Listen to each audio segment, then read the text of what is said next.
That brings us back to our lottery calendar. We have dispensed with item number 1. We are on to item number 2. Item number 2, House Bill 116 by Chairman Hurt. Do I get a motion and a second? We have a motion and a second. Chairman, you're recognized. Thank you, Mr. Chairman. Previously, I'd ask about a roll call vote. I would ask to remove the roll call request, Mr. Chairman.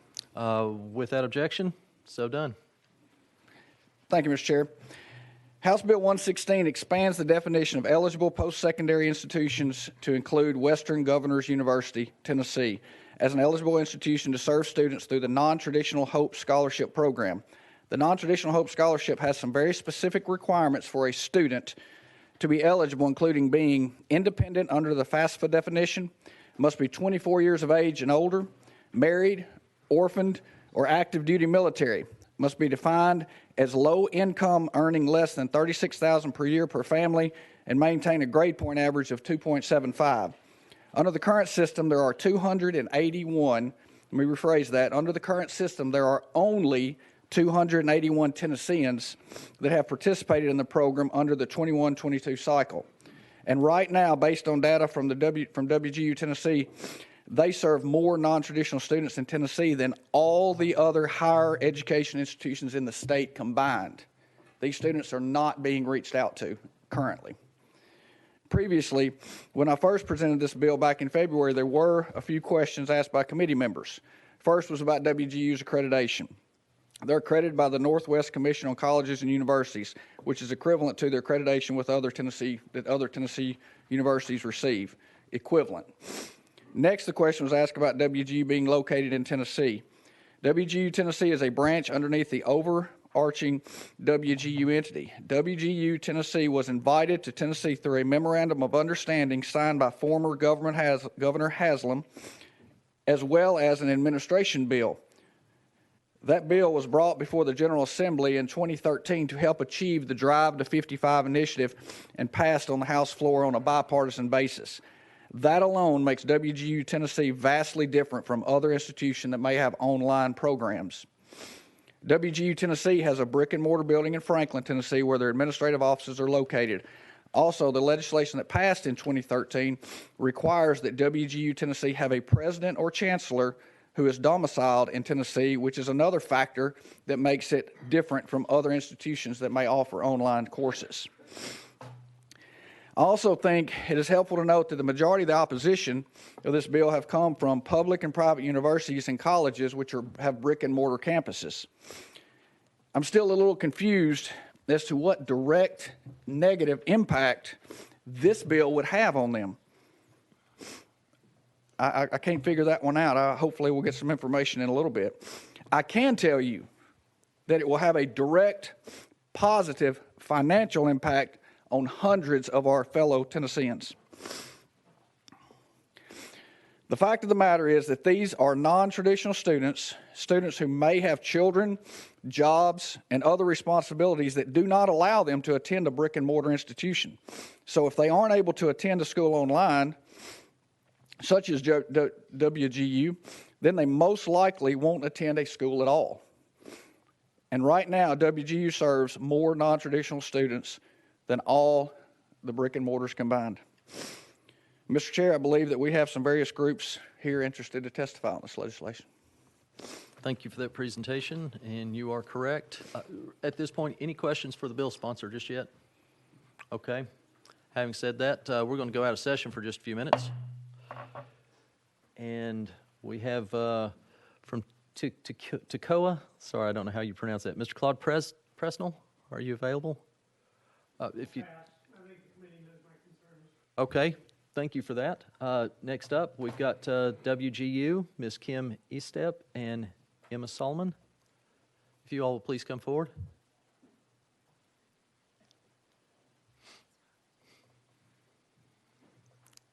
Sorry, sir, I missed a name. Oh, please have a seat. So, as you're recognized, if you would please give your name and who you're with for the record, and Having said that, whoever would like to start us off, you're recognized. Oh, and check the red light. Okay. I'll do the honors. I am Dario Springfield, and I've actually had the honor and the privilege of being an instructor for WGU for over 9 years. In such time, I have worked with students all across the state, and I can say you're going to hear that WGU is online. You're going to hear that we are accredited, we're affordable, and the fact that we're competency-based. But I got to tell you, that is not the secret sauce to WGU. What makes WGU different is our faculty model. We have program mentors, and this is a person that sticks with the student from the time that they start their tenure at WGU until they matriculate through graduation. In addition to that, they have instructors. Now, I had the privilege of serving as a math instructor, and as you can imagine, not many students wanted to talk to me because no one likes to admit that they have troubles with math. But I've talked to students in Memphis, Tennessee. I currently live in Jackson, and I can recall one student that said, you know, math is just not a subject that I'm really good at. But in our conversations, I was able to customize a lesson plan for him so that he could actually understand the material better.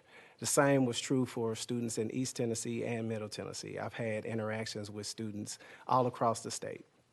In East Tennessee, I can recall a student that was just going through because he wanted his son to see that it's possible to get a degree, especially when there are extreme situations and obstacles in the way. So when I think about the Drive to 55, I think this is what our Governor Bill Haslam had in mind, removing obstacles for students.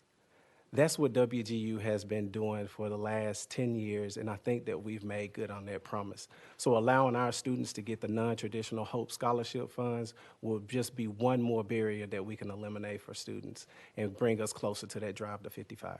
Thank you. Oh, thank you for the testimony, ladies. Hi, I'm Kim Estep. I'm the Chancellor of WGU Tennessee, and I have had the pleasure of serving in that role now for almost 10 years, since the time that WGU Tennessee was created in 2013. At the time it was created, I was serving as the Chief Academic Officer at Nashville State Community College. Before that, I was the Provost at Tusculum College. So I have served both in the TBR community college system as well as in a Taikua institution, all institutions of which do a marvelous job of working with students. But WGU Tennessee, which I have had the pleasure of working with now for almost a decade, actually serves a different student, a different type of student who is often an adult, working, has children at home, whose average age is 36 years old. So these are students who typically are not well served by other institutions because those institutions were not created to serve that type of student. We were created in 2013 and have grown from approximately 700 students in the state to over 4,400 students now. We have also created an additional 10,000 college graduates as part of Governor Haslam's Drive to 55. So because we serve many low-income adult learners, we care very much that they have all the assistance that they can get, because their earning a degree not only changes the trajectory of their life, it changes the trajectory of their children's lives and their grandchildren's lives. We have students and graduates in all 95 counties of the state. We are very workforce aligned. The only programs we offer are bachelor's and master's degrees in nursing and healthcare, IT, education, and business. Those are the only programs we offer because we believe in giving adults a very workforce-aligned credential. We have educated more than 2,000 nurses in the state of Tennessee and more than 2,500 teachers, including providing more than 1,000 new teachers in Tennessee classrooms. We participate in the scorecard, in fact, that EPPs have to participate in within the state. We've been doing that now for 10 years. Our students are more likely to stay in the state and teach in their state than the students, the graduates of any other college or university in the state, and we're very proud of that fact. WGU Tennessee is the only option for the students that we serve. We are regionally accredited, as our bill sponsor noted, through the Northwest Commission. We have rigorous programs with job placement rates of 89%. The U.S. Department of Defense has recognized WGU's IT programs for their excellence. The United States Department of Education provided the seed funding for our College of Education, which is celebrating 20 years this year and is now the largest education college in the country.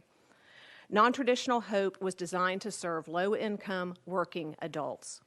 WGU Tennessee enrolls more than twice as many of these students than all other Tennessee universities combined. We would love to have this opportunity to help our students persist to graduation without taking on excessive student debt. Thank you very much for considering our bill. Thank you for that. You're recognized. Emma Solomon, Director of Government Relations for Western Governors University. Oh, And Mike, pull the microphone a little closer to you, wouldn't hurt. Sure. Emma Solomon, Director of Government Relations for WGU Tennessee. I'm just here to answer any questions that the committee may have. Okay.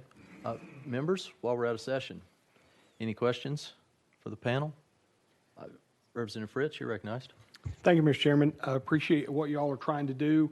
I saw some figures going around earlier about what I would call GDP of the individual that attends college.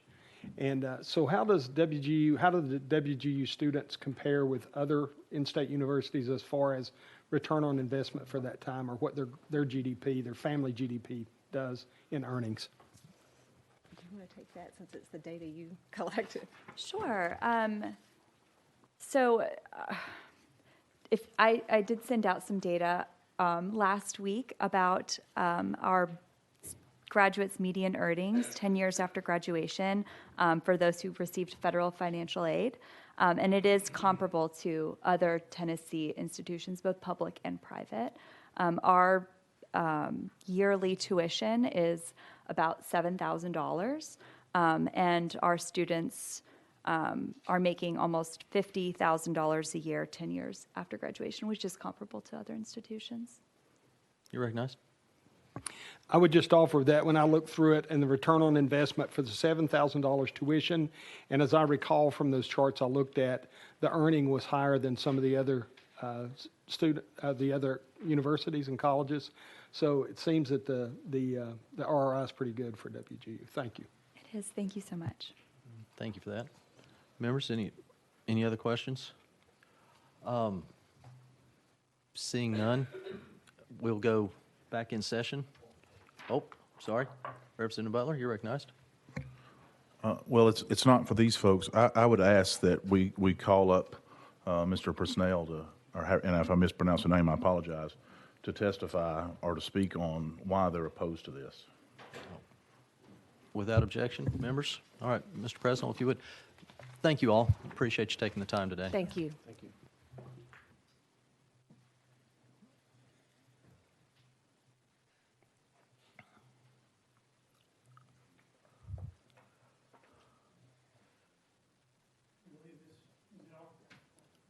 I don't think so. There we go. Yeah, Claude Presnell, serve as the president of the Tennessee Independent Colleges and Universities. And the explanation as to why we're opposed to the bill, we're opposed to any measure that redefines eligibility for an institution into the HOPE Scholarship Program. The memorandum of understanding that was referred to was under Governor Haslam. WGU was in existence in Tennessee before the memorandum of understanding. What the memo did is it provided $5 million to WGU to create the WGU Tennessee office. And it also removed them from oversight from the Tennessee Higher Education Commission.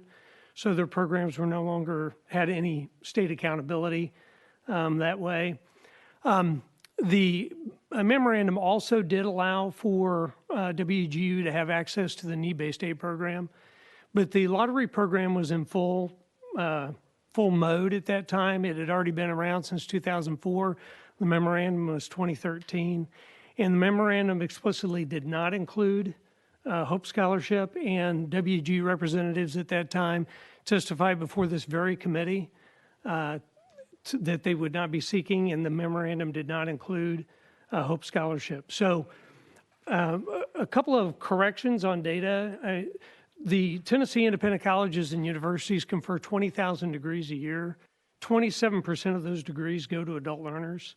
So that population is being reached out to, but obviously Tennesseans have choice, and they're going to attend the institution that they decide that they want to go to. And I have no problem with them choosing WGU. They were choosing them before the memorandum, was executed, by Governor Haslam. Where the concern is that it's taken, the lottery scholarship program has been around since 2004, and we've not had any cost of living increase in those dollar amounts for that scholarship until last year. And as a matter of fact, with various programs that have been introduced into the Hope Scholarship pot of money, those programs have actually taken money away from like the freshman and sophomore level students attending four-year institutions. They have provided free tuition for Tennessee Promise for the community colleges. So there's been a lot of shuffling going around, but in so doing, it's limited the amount of money available for the existing students. And so the work you all did last year, which was incredible for the students who received the funds, tried to restore the cost of living, the purchasing power of the grant. It didn't come quite close enough to doing that, but it was huge in terms of how it did help the students. The point being that the more institutions that you allow into the program or you change definitions, then it puts those dollars at risk. And this has happened before. There was one other time when the definition did get changed. What was changed was not the domicile piece, but there were nonprofit institutions that were not regionally accredited that wanted into the program. There was a bill introduced that was so tightly drafted that it only applied to one school. It was O'Moore College of Art and Design in Franklin, Tennessee. But in the ensuing years, every other nonprofit, Tennessee domiciled, non-regionally accredited institution all stood up and they got into the program over time. So it's hard to shut the door, once the door is open. And there are other Tennesseans that are at home taking online courses from University of Alabama, from Purdue Global, from University of Arkansas. They're taking courses from Lindsey Wilson. And so what you'll have to be able to do is that, from a legislative standpoint, is make sure that you understand how you would tell them that they're not going to be eligible for the aid when we're allowing WGU into it. WGU, if they were domiciled in the state of Tennessee, would not need this bill because they would be an eligible institution. And when the memorandum was executed, they were provided access to the need-based aid program. But the lottery program, which was running at the time, it was very clear that they were not eligible, nor did the memorandum make them eligible for it. Thank you for that. Chairman Butler, or Representative Butler. Thank you, Chairman. I find it kind of counterintuitive for another education system to be against helping students, especially in the rural areas. And I represent a very, very rural area, and we do have WGU students. And I have had some constituents reach out to me in support of this because I think my colleague down here made a very, very valid point in the return on investment. WGU is a very, very cost-effective university, and so we are probably getting a greater return on investment as Tennesseans than we are at the private universities. Might even be a better return than state universities for the dollars that we're investing in these students. And so I have a hard time understanding why you're against it. You said it's going to remove dollars, but shouldn't it be that student's choice to decide which university to go to? You recognize? Yeah, absolutely. It ought to be their choice. But this would be the first, if the bill passes, it's going to be the first time that we've taken action to allow Tennesseans to take money outside the state of Tennessee. And so once you open that door, then you're talking about at least 50 other institutions that are serving Tennesseans that this legislature has decided, in that choice, then you're choosing to go to an out-of-state institution. There are consequences to that choice. Now, I think you and I could probably, it'd be good to sit down and look at the data, but like I just mentioned, 27% of our degrees go to adult learners. So basically close to 6,000 degrees a year are conferred by our institutions for that same group. Now, we can definitely do some studies on the on the salaries and so forth. I think that the return on investment is pretty incredible for what you get from both public and private institutions. You recognize? Well, here's the other problem I see, in the rural areas, a lot of these students, if they don't have a university like WGU, they're not going to be able to go to school. They can't drive an hour one way to go to even a community college, much less a state or a private university, four-year university. They're just not available in some of the rural areas because most of the students that are going here, and you mentioned some of these adult learners, there are very, very few options. And, you know, I think this personally is a good investment in Tennesseans because we are allowing folks that might not otherwise have an opportunity to further their education. And I've looked at the data, I have them laying right in front of me. We are doubling their income essentially with a degree, four-year degree from WGU. Mr. Chairman? Comment? Yeah, I mean, and they're more than doubling their income with degrees from our schools too. But this idea that we don't have online programs is a bit of a misnomer because we do have online programs. The Board of Regents has online programs. The LGIs have online programs. The University of Tennessee do as well. So they've just chosen not to take advantage of those programs and, you know, in the state of Tennessee. Just like, you know, my kids chose to go to Norwich University in Vermont. Online program. They took it, those sitting here in Tennessee, but they knew that if they did that, they would not be eligible for state student aid. And so it's just embedded in the decisions you make. You recognize? And I can appreciate they have the opportunity to go through any university that they choose. And by not supporting something like this, we're saying we're limiting what your choices are as a Tennessean. And I'm sure the tuition for WGU is much less than most of the private universities, and therefore makes it more affordable for them to do with a scholarship. Because most of these people are working a job and doing this in their off hours, or there's a one parent working and one parent going to school, and there's sacrifices being made in these families. And I think if we're really going to meet the goal to drive for 55, we need programs like this to do it. You recognize? Again, I'm not objecting to the fact that they operate, you know, here and that we do believe that a four-year degree provides incredible value over a person's lifetime. And we're invested in that. And so I think you heard from the previous testimony that when they were talking about their increase in income and so forth, that it was on par with everyone else. There was no statement that was made here that it far exceeded what the value of a college degree is from one of our member institutions. And so, you know, again, it's a matter of whether or not the legislature decides that they want to allow Tennesseans to take money outside the state. And if you decide you want to do that, then that's obviously your prerogative to do that. We'll respect that and move on. But just it needs to be known that there are going to be about 50 other institutions at least in line to claim the same thing. And I appreciate you making that point, but I don't think we can operate today on what ifs and possibilities of 50 other or 100, whatever there is. We have to do what's in front of us right now and do what's best for Tennesseans. And I personally believe this is what's best for Tennesseans because we're providing more resources to help more people advance themselves with four-year degrees by supporting this legislation. Thank you for that. One final response? Well, no, I mean, I just, you know, I totally understand. I would say, too, that I know it's speculative, but it's based on historical action of the legislature. Just in the past, this has happened before, and when it happened before, all other institutions that were in a similar status, not exact same status, just a similar status, made their way into the program. So I'm just saying that there are a lot of people, you know, on the other side of the door looking in saying, wow, Tennessee's going to start letting state student aid go to out-of-state institutions. And they'll probably want to take advantage of it, and you can't blame them for wanting to do that. I'll make one final comment.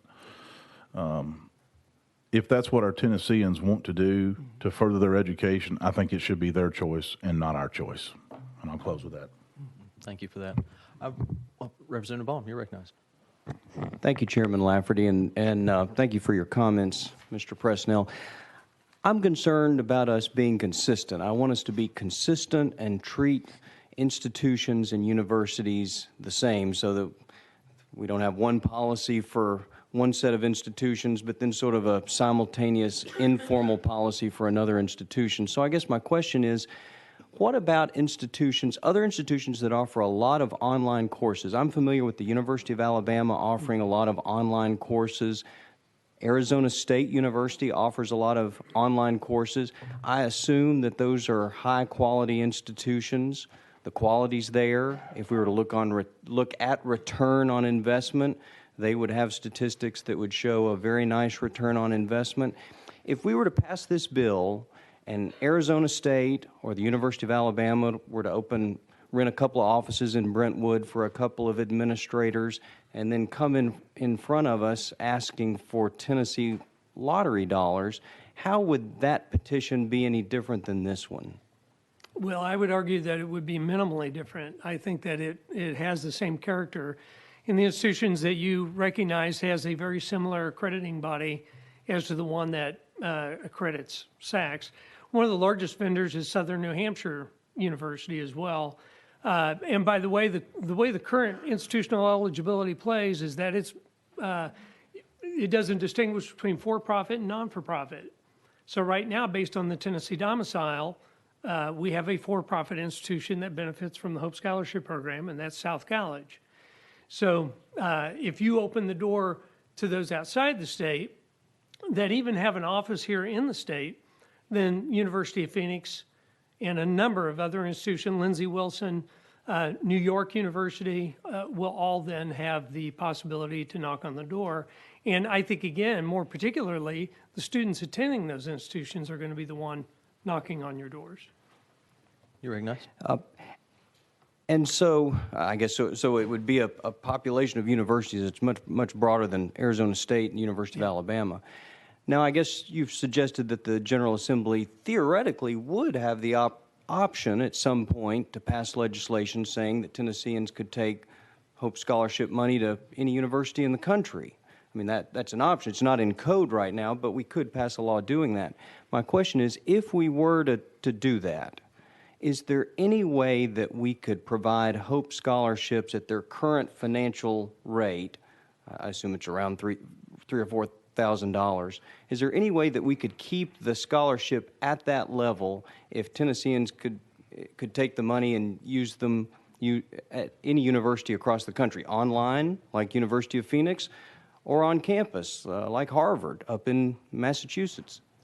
Right. It'd be my opinion that it'd be impossible to do it, to keep it at the same level. And even now, as we take a look at programs, the Tennessee Higher Education Commission and TSAC give us kind of what's the financial bandwidth for new programs.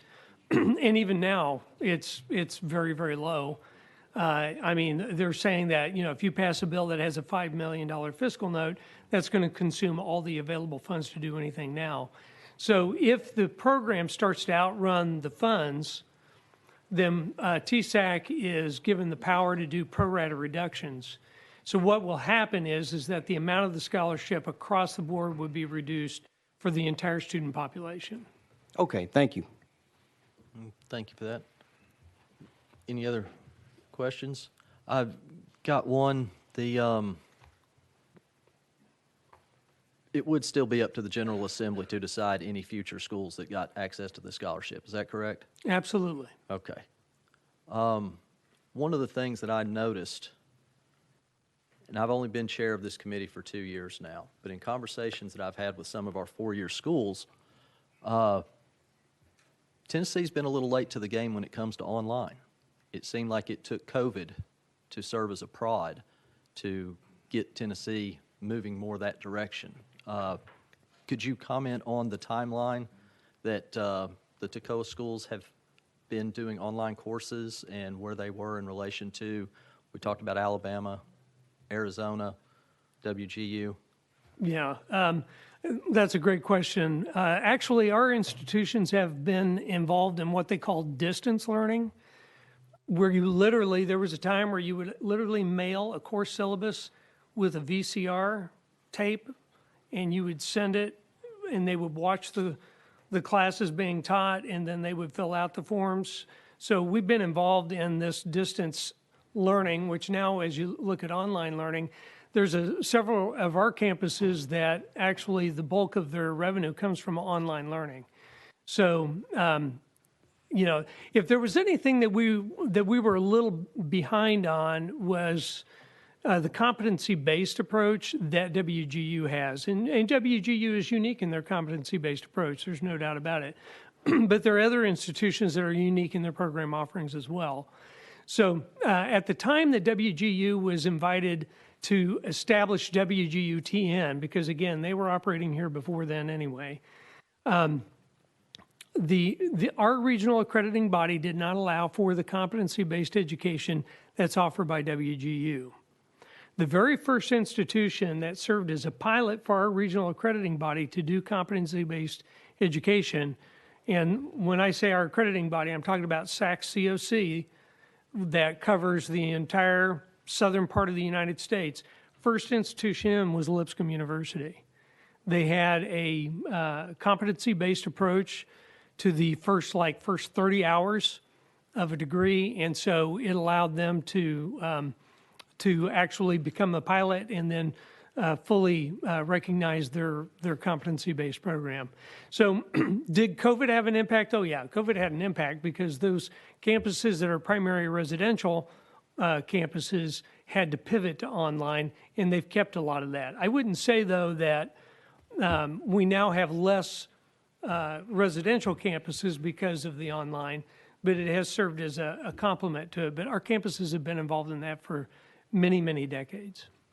Thank you for that explanation. But just my question was, I guess I'm trying to get the timeline of when we went from distance learning with VCRs and syllabi to, hey, we better get on this online thing. It looks like it's going to be around a little while. Yeah, no, they migrated to the online, and they migrated to new technology as soon as they possibly could. So that migration was happening in a timely manner all the way up to our current space.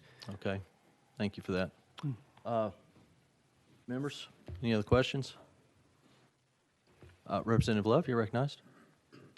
Thank you, Mr. Chairman. So I have a public institution in my district that gets lottery dollars. And my concern, and I've heard my colleagues talk about all that we should do and can do, my concern, however, is the diminishing of those dollars available to that institution if we take this path. And I know the great work that's been done, and so for me, that's a difficulty that I face. All right, I know there are great online programs, and I do know that I was here when we did Drive 55, and all of the things that we talked about were designed, even with Reconnect, to give adults a chance to come back if they have not finished college. And I am concerned about I think there's an economic principle, and maybe Dr. Baum can help me out with this, the law of diminishing returns. I think I got that right. Where at some point you may start to not get the returns that you want. And my concern is if we start to deplete too much these lottery dollars and what will happen to other institutions. So I have concerns about this, and I know that I've been fairly quiet about it, but I do have concerns about this piece of legislation. So thank you for your answer, and thank you, members, for your questions. Oh, thank you. All right, I'll ask one last one, and I'll let you go. It kind of made me think about it. Value proposition, diminishing returns, things like that. I was surprised when I started running for office a few years back, the number of people that were opting not to attend college because they no longer saw the value in it. It's my understanding that numbers are down across the board, except for one of our institutions of higher ed. Do you see a drop? I guess in your research, you guys have to keep a tab on folks that are attending classes, why they're there, why they're not. You have to market and try and get them there. Are you seeing that in the populace out there, that people are making the decision more and more that they don't see the value in a traditional education for higher learning? That's a great question. And I will say that Enrollment is mixed across the independent colleges. We find it to be a lot of times we have some rural campuses that are growing. Our urban campuses are almost all growing. Trevecca Nazarene, Belmont University, Lipscomb all had record enrollments this year, so we're seeing a lot of robust growth. Half of our students come from outside the state of Tennessee to attend the Tennessee's private colleges. As a result, we're a net importer of intellectual capital because of that. So we are pulling, students from outside the state. That helps us as well. What you've hit on, though, is a national dialogue about the value of a degree. And I think that in Tennessee, what we've seen is that, one, from a demographic standpoint, the population is beginning to shrink just a little bit. And then within that shrinking demographic, our college going rate is dropping as well. And that's concerning. And I think that, you could ask the question why, and I think there are going to be a lot of different reasons, why that's the case. But I would say that a lot of times it has to do with the attitude of the state toward college educations as well. Tennessee's done a great job of making sure that you keep your commitment to our public universities. You're funding their funding formula and everything else. But it's more than that. So we need your leadership, as well as the governor's leadership and those in the Senate, to talk about the value of a degree. Because over a lifetime, it's significantly valuable to the average student who graduates with a 4-year degree. And so, but we're in this discussion around student debt. And fortunately, Tennessee is a low tuition, low loan state. Our debt is among the lowest in the United States. So part of it is a dialogue that the messaging needs to be, I think, improved around that. There was this message out there, you don't have to go to college, to make a good living. And I think that could be true in an exceptional case. But in the general population, the 4-year degree is the game changer for them and gets them out of the cycle of poverty. Thank you for that. Chairman Haston. Thank you, Mr. Chairman. Just a quick comment. We hear the argument a lot saying that funds get depleted at some point and scholarship money for students go down. There's quite a few exit ramps along that way. To me, I mean, if you get to the point where more students are out there getting less money, I don't know if that should automatically be a stamp of failure. I mean, I know that might be concerning to some people, but more students getting a little less money might be viewed to a lot of people as something as a positive. I just wanted to get that on the record. Thanks. Thank you for that. Members, any other questions or comments for our guest? All right. Seeing none, before we go back into session, if we could wake up T-Heck out there. Mr. Henneman, would you give us a second?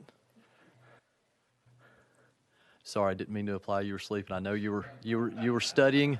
I know how hard you work. And you know the routine, sir? Yes, sir. Thank you, Mr. Chairman. Lou Hanneman from the Higher Education Commission, very much awake and willing to answer any questions. All right. Thank you for coming up. And again, my apologies. I probably shouldn't have said that. Just wanted to ask real quick, how are we doing on lottery funds in the state of Tennessee? It's a mixed bag. So just take you back to last year. As we were going into last year, the lottery was in really, really good standing. We were strong. We were looking to finally have reached that point where Tennessee Promise was going to be self-sustaining, which would then, or at least within hailing distance of it, and at which point we could really open up the doors to do some pretty amazing things, which we did. And so we brought to the administration the bones of a $65 million package of legislation, which through the legislative process became an almost $90 million package. Parallel to that, we lost about $137 million in the promise funds in the markets. The way the lottery funds work is to sweep, anything left over after expenditures in the lottery program, sweep into promise. And since 2013, when we put the promise in place, really the goal here, the argument here has been to put Tennessee Promise at a place where it was not only funding itself from an earnings perspective, but to be sustainable in perpetuity, which means you need to not only be paying one-to-one earnings for expenditures, but also have a buffer that can accommodate the loss of, say, $137 million and not basically have to go back to students and say, sorry, we can't fund you this year. So this year we are in a recovery phase, if you will. We are able to fund Tennessee Promise with our current earnings, largely because the Promise population coming out of COVID is still on the rise back to where it was pre-COVID. We'll say that we've had our largest Promise application pool since the inception of the program this year. That's pretty Herculean achievement from our schools. And so is the lottery solvent? Yes, it is. I said not the lottery program, but the lottery financial aid program and portfolio is solvent. Tennessee Promise is solvent. We do think that there should be some guardrails around that. We are where we are. Tennessee is literally the best financial aid state in the country for its students. We're there because we've been very slow to grow those programs and expansions. And when we do, we take a pause and we step back and we let those mature a little bit before we then pile on again with another move. Prior to last year's expansion, the last time we had done such an expansion was 2008. That's a pretty substantial amount of time. That's 13 years between times when we increased those award amounts, as Dr. Presnell was mentioning. Thank you for that. And when we talk lottery funds, are we also including the dollars that are coming in from the online gaming?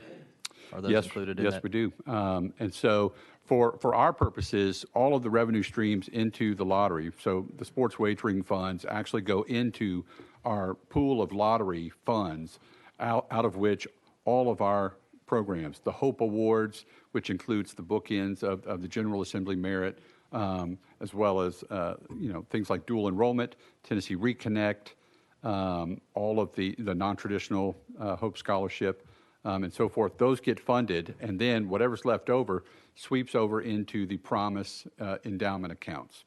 The Promise endowment accounts then generate earnings which fund the Tennessee Promise. And so there's a bit of a bridge there, but those excess lottery proceeds are what allows us to then grow that endowment to a point where hopefully one day it's actually funding not only the expenditure needs, but also that buffer, as I mentioned before. And my last question for you, you mentioned the losses in the market. Has there been a noticeable slowdown in the sales of lottery tickets or online gaming? I don't actually. The lottery, proceeds and so forth, I think, the folks from Lottery Corporation be better to answer that. I know that they've been very consistent at meeting where the funding board lands on what their range is. They've been very consistent over time with coming in and meeting those needs. The sports wagering money, I think they actually have exceeded expectations. But while those revenues have been coming in at higher rates than, say, the original fiscal note, I think it's maybe serendipitous given some of the hits we took over the last year. I will say that going into this calendar year, we were still down for the year. We are now kind of slowly starting to see that creep back up. But again, we're here in this strong state because we've been very measured in how we expand those programs. Thank you for that. Representative Parkinson, do you have a question? Yeah, my question was answered. Thank you, sir. Okay, thank you for that. Members, Representative Butler? Do you know how much of the non-traditional HOPE scholarships are not used over the last year or so? So there's not a pool of funds available for non-traditional HOPE scholarship students that goes used or unused. The non-traditional HOPE scholarship is funded out of the lottery proceeds in the same fashion that the HOPE scholarships are. So as many as there are that need it, those get funded. Follow. Chairman White? Thank you, Chairman. This may be a question for Chairman Hurt when we go back in session. But I was concerned about on WGU, the cost per credit hour as compared to our LGIs. Has that been brought to your attention or has that been addressed yet? Well, so it's an administrative component too. So if this were to pass, then we would still continue to work with WGU to figure out. So there's two pieces to this. One, we haven't quite figured out how to translate, the number of hours required for the program and what we would require of a student who is currently receiving the non-traditional HOPE scholarship. The other piece of this is how to I guess, put into place a better understanding around their grade point average. So we require a retention grade point average for students in a non-traditional HOPE scholarship, much like we do the HOPE scholarship. WGU has a more fixed process of a pass-fail on most of their credits, as I understand it. Okay. But again, that's a mechanical issue, which if this passes, we would figure out a way and probably do that through rule. Thank you. Thank you for that question. Any other questions for our witness? All right, seeing none, I believe we've got one more person on the list. Oh, okay. We'll go back in session.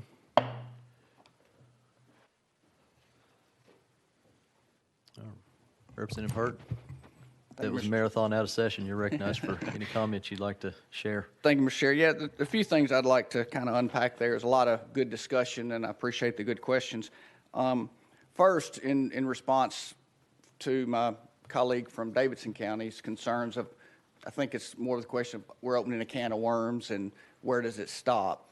I would say that WGU has a track record. I would say that if somebody else wants to come in and we want to consider them, be invited to the state by the governor. Have a memorandum of understanding from the General Assembly and the governor. Have 10 years track record of success and good data. To me, those are the kind of standards we're setting for anybody else to come in and ask for. I get the concern, totally get the concern, but that would be the kind of standards I would say we were setting as far as who else might come and ask is have you done that also? Because this bill is narrowly written to affect just WGU. And as was mentioned earlier, it would have to be brought back in different legislation, and another university or another entity would have to stand on the merits of that bill. This one is written narrowly for WGU, and they have, in my opinion, a good track record and a good history with the state of Tennessee. The next thing I would like to really emphasize that was mentioned is the competency-based program and the affordability. The programs WGU offers meet people where they are. In rural Tennessee, and as I look across the committee, I would respectfully ask for some consideration because I'm seeing a couple of rural guys and a lot of urban guys, you know, so we don't have people that are right down the road from universities or can get there easily. These people that would utilize this non-traditional HOPE, if they have a day off work, they can go in and attend classes and do their online stuff. If it's a weekend, they can do it on. Competency-based is different than what you're seeing offered from the universities, and it meets students where they are with real lives, with children, with jobs, and it gets them through. It is an integral part of the workforce crisis. It was mentioned earlier about teachers. We need more teachers. WGU's putting out teachers. They're putting out nurses, productive teachers and nurses. WGU can be an integral part. They are already, but it would benefit Tennesseans to have them be able to utilize the non-traditional funds. And with that, I guess there may be some more questions for me before I close, Mr. Chair. Okay, thank you for that. Members, any questions? Chairman White? No, thank you. Mine's really just a comment. This bill's been before us 4 years, I think, now. Yes. And so I have tried my hardest how to get behind this, mainly because of the sponsor. The finest person up here is Chairman Hurt. He has great legislation. My concern, my problem is I'm being asked to override the wishes of our 6 LGIs. And that's where I'm struggling, to do that. They have concerns, and we have to listen to that too. And so when you have that, and that's been my dilemma for the past 4 years. So just wanted to throw that out there that if I could make this happen for you, but I just can't, I can't vote for it as long as my 6 LGIs say they've got issues. I wish at some point we could get on board. You're recognized. Thank you for that, and I respect that, Chairman White, and I appreciate the concern there. And I question. I guess I just scratched my head on that, like I said earlier, because I still haven't heard a direct negative impact. I haven't heard that yet. So that's kind of where I'm coming from. Is we're helping Tennesseans. We're trying to help Tennesseans meet them where they are.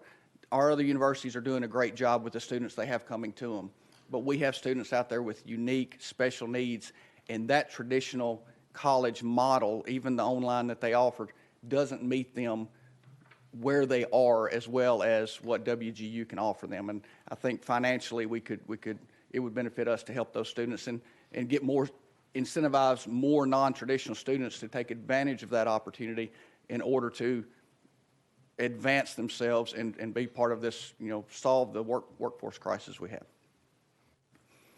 Thank you for that. Members, any further questions? Chairman, you're recognized. If we're finished, I'd just like to close with a few comments, Mr. Chair. Please. I appreciate the discussion. Again, members, I believe in reality we invite students to attend a unique university who is providing an incredible opportunity for a specific group of students who our brick and mortar institutions are not serving, and then we turn our backs on them financially. Members, we have a huge opportunity in front of us. I urge you to vote yes in favor of our underserved non-traditional students. Thank you, Mr. Chair. Thank you. All right. I guess it's that time again. Members, are we ready to vote? No, not really. On House Bill 0116, all those in favor of passing House Bill 116 indicate by saying aye. Aye. Any opposed? No.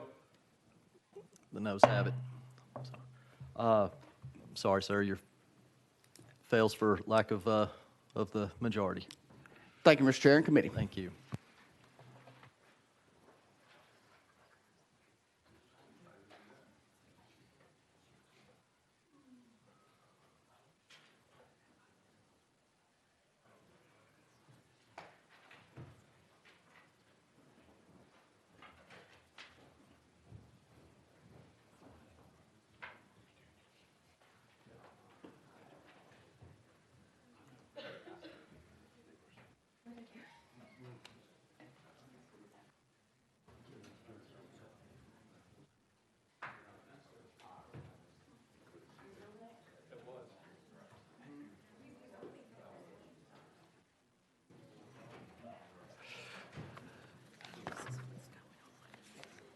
Members, we are up to item number 3 now, House Bill 1075 by Sapicki.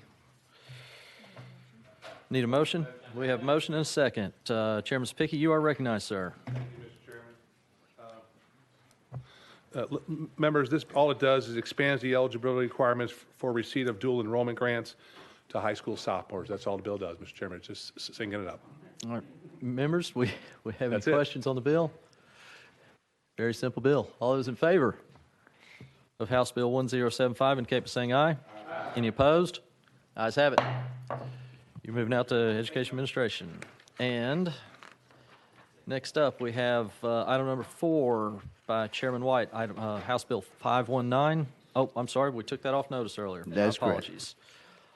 Next up, we have House Bill 348 by Chairman Lafferty. That's me. Chairman White, can you help me out? I'm going to gavel out and hand the gavel over.